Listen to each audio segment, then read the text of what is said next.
রাজ্যের প্রাইমারি স্কুলে শিক্ষক এবং ক্লার্ক পদে নিয়োগের নতুন বিজ্ঞপ্তি প্রকাশিত হয়েছে। বিজ্ঞপ্তি অনুসারে আপনারা কি কি পোস্টে আবেদন করতে পারবেন, আবেদন করবার জন্য কি কি এলিজিবিলিটি ক্রাইটেরিয়া লাগবে, কিভাবে আবেদন করবেন, এ সমস্ত বিষয় নিয়ে আজকে ভিডিওটির মধ্যে আলোচনা করব। ভিডিওটিকে স্কিপ না করে প্রথম থেকে শেষ পর্যন্ত মনোযোগ সহকারে দেখতে থাকুন। চ্যানেলে প্রথমবার হলে সাবস্ক্রাইব করে পাশের বেল আইকনটিকে বাজিয়ে রাখুন এরকমই নতুন নতুন চাকরির আপডেট সবার প্রথমে পাওয়ার জন্য। তো চলুন ভিডিওটিকে শুরু করা যাক। প্রথমে আসবো পদের নাম। এয়ারফোর্স স্কুল দপ্তরের কর্মী নিয়োগের যে বিজ্ঞপ্তি প্রকাশিত হয়েছে, এখানে নিম্নলিখিত শূন্য পদে কর্মী নিয়োগ করা হবে।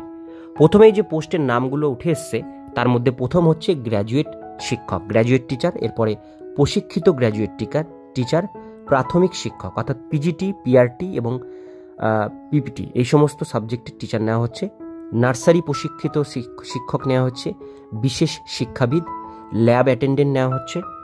এরপরে নেওয়া হচ্ছে অ্যাকাউন্টস অ্যাসিস্ট্যান্ট, হেল্পার পোস্টে নেওয়া হচ্ছে এবং ক্লার্ক পোস্টে নেওয়া হচ্ছে। এত ধরনের পদে কিন্তু বিজ্ঞপ্তি বেরিয়েছে রিক্রুটমেন্টের। এবার আপনারা আপনাদের শিক্ষাগত যোগ্যতা অনুসারে এই পোস্টগুলোতে আবেদন করতে পারবেন। এবার আবেদনের যোগ্যতা দেখে নিন। প্রথমে আসবো গ্র্যাজুয়েট শিক্ষকে যারা আবেদন করবেন তাদের অবশ্যই বিই অথবা বিটেক কম্পিউটার সায়েন্স বা আইটিতে থাকতে হবে। সরকার কর্তৃক স্বীকৃত কোনো প্রতিষ্ঠান বা বিশ্ববিদ্যালয় থেকে সমানের ডিগ্রি বা ডিপ্লোমা ডিগ্রি অর্জন অথবা স্বীকৃত বিদ্যালয় থেকে এমএসসি কম্পিউটার সায়েন্সে থাকতে হবে বা বিএসসি কম্পিউটার সায়েন্স বা বিসিএ সম্পূর্ণ থাকলে আবেদন করতে পারবেন এপি প্রথম পোস্টের জন্য, গ্র্যাজুয়েট শিক্ষকের জন্য। এরপরে আমরা চলে আসবো প্রশিক্ষিত গ্র্যাজুয়েট শিক্ষক পদে। আবেদনকারী কোনো স্বীকৃত বিদ্যালয় থেকে উচ্চ মাধ্যমিক পাশ করতে হবে। এছাড়াও আবেদনকারী সঙ্গীত বিশারদ, সঙ্গীতের ডিগ্রি অর্জন করা থাকতে হবে, তবে আবেদন করতে পারবেন। এরপরে প্রাথমিক শিক্ষক পদে আবেদনকারী কমপক্ষে 50% নম্বর সহ সিনিয়র মাধ্যমিকের সমতুল্য বা প্রাথমিক শিক্ষক 2 বছরের ডিপ্লোমা ডিগ্রি অর্জন করে থাকতে হবে, অথবা কমপক্ষে 50% নম্বর সহ সিনিয়র মাধ্যমিক বা তার সমতুল্য এবং 2 বছরের ডিপ্লোমা ইন এডুকেশন ডিগ্রি আপনাদের অর্জন করা থাকতে হবে, তবে আবেদন করতে পারবেন। নার্সারির ক্ষেত্রে শিক্ষক পদ আবেদনকারী নার্সারি মাস্টারি বা প্রাক প্রাথমিক শিক্ষণের ডিপ্লোমা বা প্রাথমিক শিক্ষায় ডিপ্লোমা ডিগ্রি অর্জন করতে হবে। বিশেষ শিক্ষাবিদ পদে আবেদনকারী চাকরি প্রার্থীদের কোনো স্বীকৃত প্রতিষ্ঠান থেকে বিএড সহ স্নাতক ডিগ্রি অর্জন করা থাকতে হবে, অর্থাৎ গ্র্যাজুয়েশন প্লাস বিএড থাকলে আবেদন করতে পারবেন। যারা ল্যাব অ্যাটেন্ডেন্টে করবেন তাদের উচ্চ মাধ্যমিকে সায়েন্স থাকতে হবে, সায়েন্স নিয়ে উচ্চ মাধ্যমিক পাস, এবং এর সঙ্গে আপনাদের ল্যাব অ্যাটেন্ডেন্টের যে কোর্স সেই কোর্স থাকতে হবে, প্রাথমিক জ্ঞান অ্যাপ্লিকেশনের উপরে এবং ইংরেজি টাইপিং এর দক্ষতা থাকতে হবে, তবে ল্যাব অ্যাটেন্ডেন্টে আবেদন করতে পারবেন। অ্যাকাউন্টস অ্যাসিস্ট্যান্ট পদে যারা আবেদন করবেন তাদের অবশ্যই বিকম নিয়ে গ্র্যাজুয়েশন কমপ্লিট থাকতে হবে, সঙ্গে কম্পিউটার অ্যাপ্লিকেশন, প্রাথমিক জ্ঞান এবং ইংরেজি টাইপিংয়ের দক্ষতা থাকতে হবে। হেল্পার পদে যারা আবেদন করবেন তাদের বিশেষ কিছু শিক্ষাগত যোগ্যতার প্রয়োজন নেই, শুধুমাত্র ইংরেজি এবং হিন্দি ভাষায় লিখতে পড়তে যদি জানেন সেক্ষেত্রে আবেদন করতে পারবেন।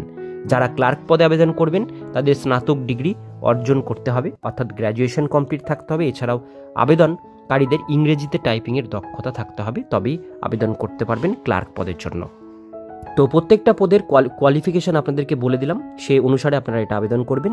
এবার মাসিক বেতনে আসবো। উল্লেখিত পদ আপনারা যদি আবেদন করেন এবং চাকরি পান তাহলে আপনাদের বেতন প্রতি মাসে এয়ারফোর্স স্কুলের নিয়ম অনুসারে বেতন প্রদান করা হবে। এবার আবেদন পদ্ধতিটা আমরা দেখে নেব। আবেদন প্রক্রিয়ায় অংশগ্রহণ করতে চাইলে অফিসিয়াল ওয়েবসাইট থেকে আবেদনপত্রটি A4 সাইজ পেজে প্রিন্ট আউট বের করতে হবে। আবেদন ফর্মে উল্লেখিত তথ্যগুলো সঠিকভাবে পূরণ করে নির্দিষ্ট ঠিকানায় জমা করতে হবে। আবেদনপত্র পাঠানোর ঠিকানা সহ বিস্তারিত তথ্য আপনারা অফিসিয়াল নোটিফিকেশনে পেয়ে যাবেন। অফিসিয়াল নোটিফিকেশন এবং ওয়েবসাইটের লিঙ্ক আমি ডিসক্রিপশন বক্সে আপনাদের সুবিধার জন্য দিয়ে রাখবো। কি কি প্রয়োজনীয় ডকুমেন্টস লাগবে আবেদন করবার জন্য সেগুলো একবার দেখে নিন। 1 নম্বরে আসবো আবেদনকারীর বয়সের প্রমাণপত্র, শিক্ষাগত যোগ্যতার প্রমাণপত্র, আইডেন্টিফিকেশন প্রুফ হিসাবে ভোটার কার্ড, আধার কার্ড, এখানে 2টো জিনিস লাগবে। জাতিগত সংশয়পত্র অর্থাৎ কাস্ট সার্টিফিকেট যদি থাকে, অভিজ্ঞতা রাতের এক্সপিরিয়েন্স সার্টিফিকেট যদি থাকে অবশ্যই দেবেন। পাসপোর্ট সাইজের ফটোও লাগবে আপনাদের এটা আবেদন করতে গেলে। এরপরে চলে আসবো নিচের দিকে, আবেদনের তারিখটা আমরা এখানে দেখে নেব। আবেদন প্রক্রিয়া বর্তমানে চলছে। আবেদন প্রক্রিয়া অংশগ্রহণকারী চাকরি প্রার্থীদের ইন্টারভিউ আগামী 16ই জানুয়ারি 2025 তারিখ অনুষ্ঠিত হবে। ইন্টারভিউ অর্থাৎ শুধু ইন্টারভিউ দিয়ে এটা রিক্রুটমেন্ট হচ্ছে। আগ্রহী চাকরি প্রার্থীরা আমাদের ভিডিও ডিসক্রিপশন বক্সে নোটিফিকেশন এবং অ্যাপ্লাই লিঙ্ক দেওয়া হয়েছে, সেখান থেকে আপনারা অ্যাপ্লাই করে নিয়ে তারপরে ইন্টারভিউয়ের দিন ডাইরেক্ট সেখানে আপনারা পৌঁছে যাবেন। আজকের ভিডিও এতটুকুন পর্যন্তই। ভিডিওটি কেমন লাগলো অবশ্যই কমেন্টে জানাবেন, ভালো লাগলে লাইক করবেন। এরকম নিত্য নতুন চাকরির আপডেট পেতে গেলে চ্যানেলটিকে সাবস্ক্রাইব করে পাশের বেল আইকনটিকে অবশ্যই বাজিয়ে রাখবেন।